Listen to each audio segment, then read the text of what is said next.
Assalamualaikum warahmatullahi wabarakatuh. Selamat pagi rekan-rekan mahasiswa dimanapun Anda berada. Semoga semuanya berada dalam keadaan sehat walafiat. Nah, hari ini adalah pertemuan yang ke-13 dalam mata kuliah analisis laporan keuangan. Pada pertemuan ini kita akan membahas tentang analisa break even. Nah, secara sederhana break even itu adalah diartikan suatu kondisi yang impas, artinya operasional perusahaan tidak memperoleh untung ataupun tidak menderita kerugian. Nah, itu sederhananya. Mari kita mulai pembahasan mengenai analisa break even ini. Tujuan perusahaan pada umumnya adalah untuk mendapatkan laba, dan besar kecilnya laba adalah ukuran kesuksesan sebuah pengelola perusahaan. Karena itu, manajemen harus mampu merencanakan sekaligus mencapai laba yang besar. Nah, jadi ini walaupun perusahaannya berupa perusahaan kecil, perusahaan menengah, tetap tujuan akhirnya adalah untuk mencari atau untuk mendapatkan laba yang besar. Nah, untuk mencapai laba yang besar tadi, perlu perencanaan, sehingga perusahaan harus melakukan berbagai cara, salah satunya adalah dengan membuat budget. Nah, jadi dengan adanya budget ini, dia akan menjadi dasar bagi operasional perusahaan.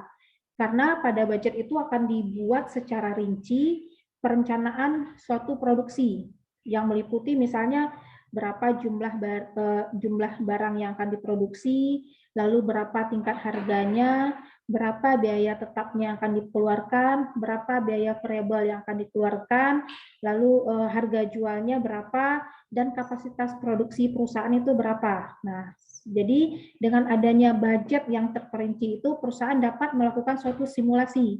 Apakah nanti ada yang di biayanya dinaikin, atau harga jualnya dinaikin, efeknya bagaimana terhadap laba, atau volume penjualannya yang dilangikin, sehingga efeknya akan berubah terhadap laba. Nah, jadi untuk mencapai laba yang besar tadi, perusahaan dapat melakukan beberapa hal. Yang pertama adalah dia menekan biaya produksi serendah mungkin, gitu ya. Jadi dia harus menekan biaya produksi yang pada level yang rendah dengan mempertahankan harga jual dan volume penjualan yang tetap.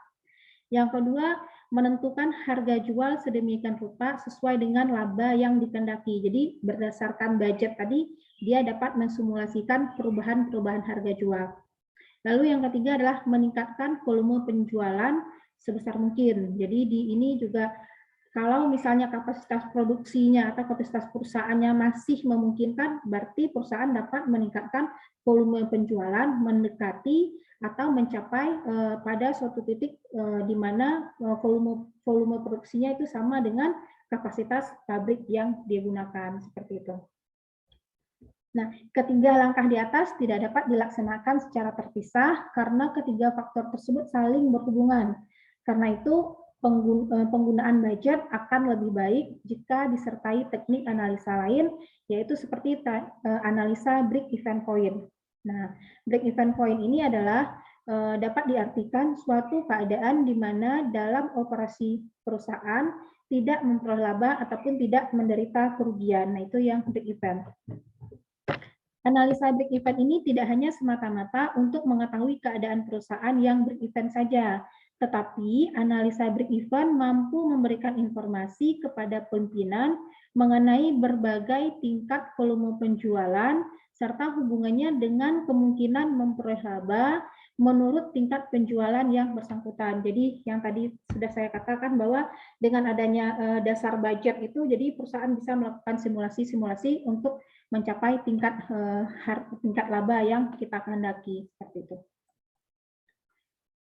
Lalu kita bahas selanjutnya adalah penentuan tingkat break-even. Nah, untuk menentukan tingkat break-even, biaya harus dibagi menjadi dua. Yang pertama adalah biaya tetap, yang kedua adalah biaya variabel. Biaya tetap itu adalah biaya yang jumlahnya tidak berubah dalam rank output tertentu. Jadi berapapun level outputnya, biayanya akan sama. Misalnya rank outputnya adalah 150, biayanya 18 juta. Lalu rank outputnya naik menjadi 200, biaya tetapnya juga tetap 18 juta. Lalu rank outputnya berubah menjadi 500 unit, biaya tetapnya juga tetap 18 juta. Jadi biayanya itu nggak berubah, biayanya itu nggak berubah.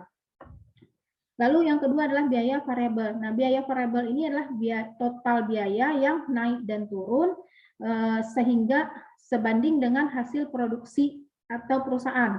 Jadi kalau misalnya biaya variabelnya untuk 10 unit, biaya variabelnya 100 unit. 100 rupiah. Misalnya kalau untuk hasil produksinya 200 unit, biaya variabelnya juga tentu akan naik. Misalnya bisa jadi menjadi 200.000 rupiah.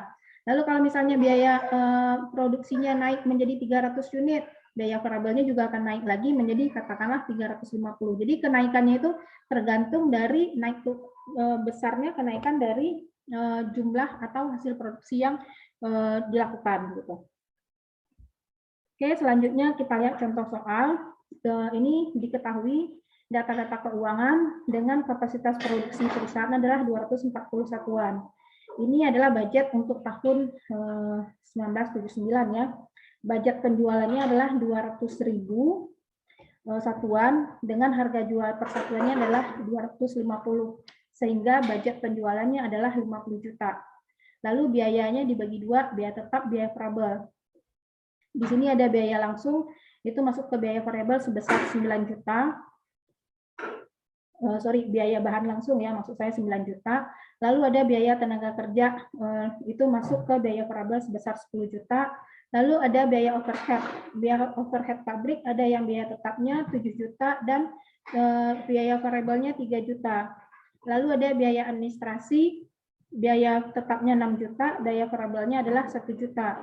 Lalu ada biaya distribusi, biaya tetapnya 505 juta, biaya distribusinya adalah biaya variabel distribusinya adalah 3 juta. Sehingga kalau kita totalkan jumlah biaya tetap adalah 18 juta dan jumlah biaya variabel adalah 9 juta tambah 10 tambah 3 tambah 1 tambah 3 juta, itu ditotalkan adalah 26 juta.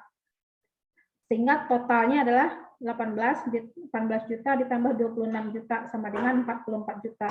Nah, laba yang dibudgetkan adalah berarti tinggal dikurangin 50 juta dikurang 44 juta, itu sama dengan 6 juta. Oke, kita lihat rumusnya. Nah, rumus break even itu ada dua. Yang pertama adalah break even dalam satuan. Yang kedua nanti adalah break even dalam rupiah. Nah, kita bahas dulu break even dalam satuan. Break even dalam satuan rumusnya sama dengan biaya tetap dibagi dengan margin per satuan barang. Untuk mencari margin per satuan barang ini, rumusnya adalah ini yang di bawah. Margin per satuan barang itu rumusnya sama dengan harga jual per satuan dikurang dengan biaya variabel per satuan. Jadi secara lengkapnya rumus break even dalam satuan adalah biaya tetap dibagi dengan harga jual per satuan dikurang dengan biaya variabel per satuan. Lalu kita lihat pada contoh. Dari data-data yang tadi, break even-nya adalah biaya tetapnya adalah, kita lihat lagi, 18 juta. Yang ini ya, biaya tetapnya adalah 18 juta, dibagi dengan harga jual. Harga jualnya adalah, yang di sini ya, 250 dibagi dengan biaya variabel persatuan. Nah, dapat 130. 130 ini datangnya dari biaya variabel. Biaya variabelnya adalah tadi totalnya adalah 26 juta dibagi dengan jumlah unit yang diproduksi yaitu 200.000. Nah, sehingga 26 juta dibagi dengan 200.000 itu sama dengan 130. Jadi kalau kita hitung ini 18 juta dibagi 250 dikurang 130 itu sama dengan 150 satuan. Ini adalah break even dalam satuan. Lalu yang kedua adalah break even dalam rupiah. Break even dalam rupiah rumusnya adalah biaya tetap dibagi margin income ratio atau MIR. Nah, MIR ini rumusnya adalah MIR sama dengan hasil penjualan dikurang biaya variabel dibagi hasil penjualan. Nah, ini kalau kita sederhanakan, yang rumusnya ini kita bagi dua, berarti sama dengan hasil penjualan, yang ini ya, dibagi dengan hasil penjualan. Nah, ini dia, dikurang dengan biaya variabel dibagi dengan hasil penjualan. Nah, ini ya. Lalu kita sederhanakan. Hasil penjualan dibagi hasil penjualan itu sama dengan 1 kurang biaya variabel per hasil penjualan. Nah, sehingga rumus break even dalam rupiah adalah biaya tetap dibagi 1 dikurang biaya variabel per penjualan. Ini rumus MIR yang tadi ya, 1 dikurang biaya variabel per hasil penjualan, inilah rumus MIR. Nah, ini rumus biaya break-even dalam rupiah. Oke, selanjutnya kita lihat contoh soal. Ini ada contoh soal, ada data mengenai volume penjualan, hasil penjualan, biaya tetap, biaya variabel, jumlah biaya, dan laba atau rugi. Mulai dari volume produksinya 10 unit, 20, 30, 40, 50, sampai 100. Lalu ini bersambung ya, halaman 2, 110, 120, sampai 200 unit. Oke ya, jadi ini grafiknya nyambung. Lalu kita lihat hasil penjualan. Hasil penjualan cara menghitungnya adalah jumlah volume produksi dikali dengan biaya harga jualnya. Harga jualnya tadi adalah 250, yang di sini ya, 250. Nah, berarti untuk mencari hasil penjualan adalah 110 dikali 250 sama dengan 2.500. Lalu 20 dikali 250 sama dengan 5.000. Yang 100 berarti 100 dikali 250 sama dengan 25.000. Sampai ke bawah, sampai yang 200 dikali 250 sama dengan 50.000. Jadi caranya tinggal dikalikan volume penjualannya dikali dengan harga jualnya. Lalu kolom yang kedua adalah biaya tetap. Nah, biaya tetap tadi kita sudah bahas bahwa biaya tetap ini adalah jumlahnya sama walaupun volume penjualan atau volume produksinya itu naik ya. Jadi dia tidak terpengaruh oleh kenaikan dari output. Jadi di sini kita lihat jumlahnya adalah sama 18 juta. Sampai yang walaupun dia memproduksi 200 unit, biaya tetapnya sama dengan 18 juta. Lalu kolom yang keempat adalah biaya variabel. Nah, rumus untuk mencari biaya variabel ini adalah berarti volume penjualannya 10 dikali dengan biaya variabel persatuan. Tadi kita sudah hitung biaya variabel persatuannya yaitu segini ya, 130.000. Nah, 130 rupiah. Berarti untuk mencari biaya variabelnya adalah 10 dikali 130 sama dengan 1.300. Lalu untuk yang 40 unit, berarti 40 dikali 130, 5.200 unit. Yang untuk 100, berarti 100 dikali 130.000 menjadi 13.000 unit. Sampai ke 200 unit ya, 200 unit dikali 1.130, itu sama dengan 26.000. Oke, begitu caranya. Lalu kita kolom yang ke selanjutnya adalah yang kelima, yaitu jumlah biaya. Untuk jumlah biaya ini berarti kita tambahkan saja kolom biaya tetap ditambah dengan kolom pada biaya variabel. Nah, ini contohnya 18.000 ditambah 1.300. Jadi 19.300. Nah, ini yang 100 unit 18.000 ditambah 13.000 sama dengan 31.000. Lalu yang ke bawah 18.000 ditambah dengan 26.000 itu sama dengan 44.000. Oke. Lalu yang selanjutnya adalah laba atau rugi. Nah, laba atau rugi ini cara mencarinya adalah berarti laba atau rugi ini mencarinya adalah dengan mengurangi penjualan dikurang total biaya. Di sini penjualannya 2.500 dikurang biayanya adalah 19.300 sehingga ruginya adalah 16.800. Nah, ini untuk yang 70 unit. Penjualannya, hasil penjualannya adalah 17.500, lalu biayanya yang dikeluarkan adalah total biayanya adalah 27.100, maka kerugiannya adalah 9.600. Jadi tinggal dikurangin antara angka yang ada di hasil penjualan dengan total biaya. Oke, begitu selanjutnya. Nah, ini kita lihat ya. Kita cermati yang di sini bahwa pada tingkat tingkat produksi atau tingkat volume penjualan 150 unit, hasil produksinya adalah 37.500. Lalu biayanya ya adalah 37.500. Sehingga di sini adalah laba ruginya atau adalah 0. Berarti dia tidak untung dan tidak rugi. Berarti inilah yang dikatakan dengan titik impas. Oke. Nah, ini data selanjutnya sama sampai ke data yang volumenya 200.000, kita tinggal kurangin hasil penjualan dikurangin dengan biaya tetap. itu sama dengan 6 juta. Di sini dia sudah mulai untung. Kalau awal-awalnya kita lihat dia ternyata perusahaannya adalah masih merugi gitu. Oke, lalu selanjutnya kita buatkan gambar atau grafiknya dari grafik break even point. Nah, di sini sumbu vertikal itu adalah mencerminkan atau merefer kepada total biaya ya. Sedangkan sumbu horizontal merujuk kepada volume penjualan. Nah, ini kita gambarkan tadi pada kabel diketahui bahwa pada titik pada saat volume penjualan 100 unit maka dia mencapai break even.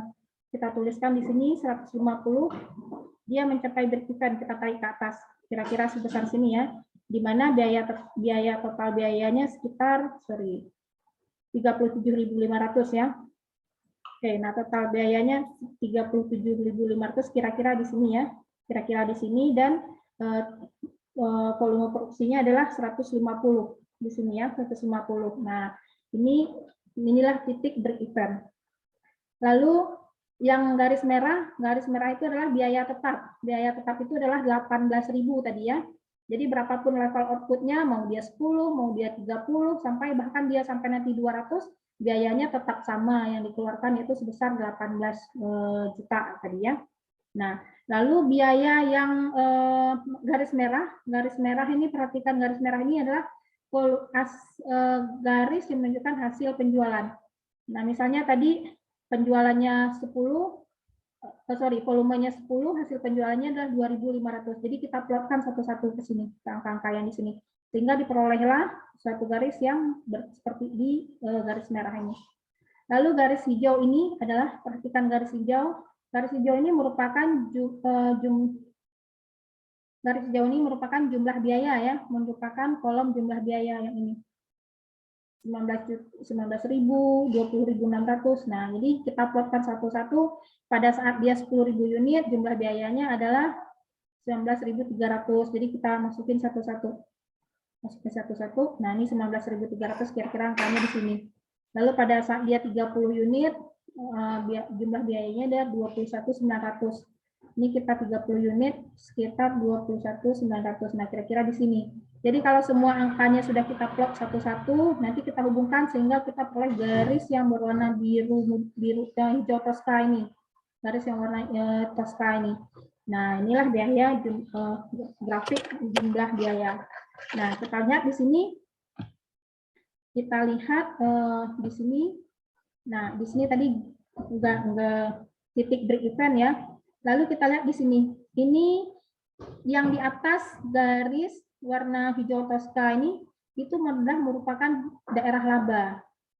Sedangkan di sini yang di bawah break even ini merupakan daerah rugi. Jadi dia itu baru mencapai produksi titik impas itu adalah tadi pada saat dia sudah memproduksi sebesar 150 unit. Kalau dia masih memproduksi di bawah 150 unit, dia akan tetap dalam kondisi yang rugi. Nah, jadi di sini dilihatin, digambarkan dengan sini ya, angka-angka di sini areanya. Lalu area laba adalah angka yang di sini. Nah, itu grafik dari break even. Oke, selanjutnya. Nah, selanjutnya kita bahas mengenai anggapan-anggapan dan keterbatasan dari analisa break even ini. Yang pertama adalah biaya harus dapat dipisahkan menjadi dua, yaitu biaya tetap dan biaya variabel. Yang kedua, biaya tetap secara total akan selalu konstan sampai kapasitas penuh, dan biaya ini akan tetap ada walaupun perusahaan berhenti beroperasi. Gitu. Lalu yang ketiga adalah biaya variabel akan berubah secara proporsional dengan perubahan volume penjualan dan adanya sinkronisasi antara produksi dengan penjualan. Lalu yang keempat adalah harga jual persatuan tidak akan berubah berapapun unit yang dijual atau tidak ada perubahan harga secara umum. Nah, ini anggapan-anggapan dan keterbatasan anggapan yang mendasari break even. Lalu keterbatasannya lalu yang kelima adalah hanya ada satu macam barang yang diproduksi dan dijual. Jika lebih dari satu macam, maka komposisi penjualannya akan konstan. Jadi ini terlihat pada grafik bahwa ini grafik ini hanya menggambarkan satu barang saja. Jadi nggak bisa menggambarkan dua barang di sini atau dua jenis produksi untuk barang yang berbeda. Gitu. Nah, dengan anggapan di atas, maka garis-garis jumlah penjualan dan jumlah biaya semuanya nampak lurus karena semua perubahan dianggap proporsional terhadap volume penjualan. Analisa break-even ini, baik dengan rumus matematika maupun dengan grafik, tidak menunjukkan kepada penganalisa tentang penjualan yang optimum atau tingkat penjualan yang dapat memperoleh keuntungan terbesar. Gitu. Jadi ini keterbatasan dari penggunaan konsep break-even ini. Oke, selanjutnya kita belajar tentang MOS. Nah, MOS itu adalah margin of safety. Artinya pada level berapa perusahaan itu masih memperoleh keuntungan. Gitu. Jadi itu secara sederhananya. Kita bahas lebih lengkapnya, lebih detailnya mengenai MOS ini. Hubungan atau selisih antara penjualan yang dibudgetkan atau tingkat penjualan tertentu dengan penjualan pada tingkat break even itu disebut dengan break even disebut dengan tingkat keamanan atau margin of safety bagi perusahaan dalam melakukan penurunan penjualan. Nah, jadi rumusnya MOS ini adalah penjualan per budget dibagi dengan penjualan per break even dikali 100%. Atau bisa juga rumusnya adalah penjualan per budget dibagi penjualan per break even dibagi dengan penjualan per budget dikali 100%. Jadi antara dua ini rumusnya sama saja. Jadi rekan-rekan boleh menggunakan rumus yang mana saja. Oke. Nah, dari contoh soal yang tadi dapat dihitung MOS. Yang pertama adalah penjualan.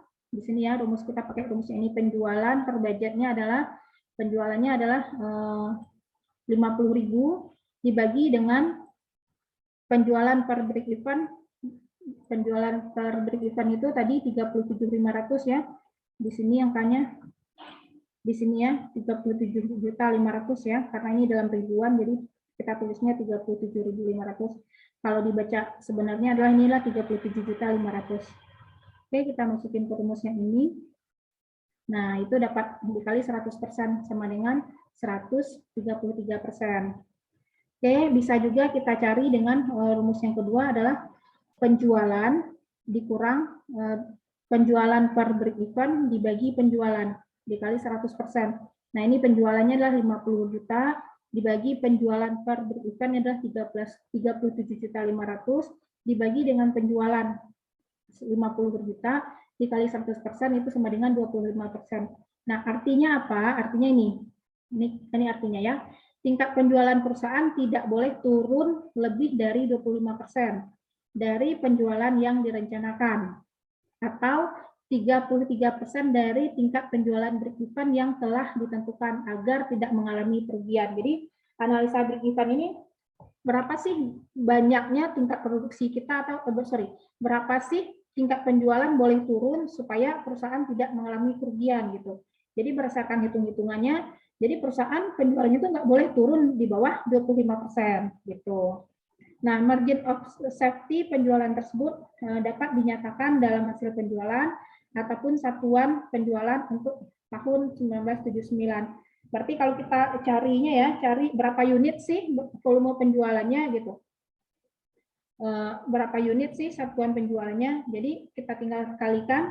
Yang pertama adalah 33,33% dikali dengan 37.500 itu sama dengan 212.500 gitu. Atau 50 satuan ini tinggal dibagi 12.500 dibagi 250. Jadi 50.000 satuan. Yang ini juga mendapat tadi 25.000 ya. Berarti 25.000 dikali penjualannya adalah 50 juta, itu sama dengan 12.500. Nah, ini kalau dijadiin satuannya adalah sama-sama 50.000 satuan. Jadi artinya apa? Produksi perusahaan itu tidak boleh turun lebih dari 50.000 unit. Nah, itu arti dari margin of safety. Oke, demikian materi hari ini. Selanjutnya, rekan-rekan mahasiswa dapat berlatih mengerjakan soal pada yang tersedia pada bagian akhir dari slide presentasi ini. Terima kasih atas perhatiannya. Semoga materi ini bermanfaat. Wassalamualaikum warahmatullahi wabarakatuh.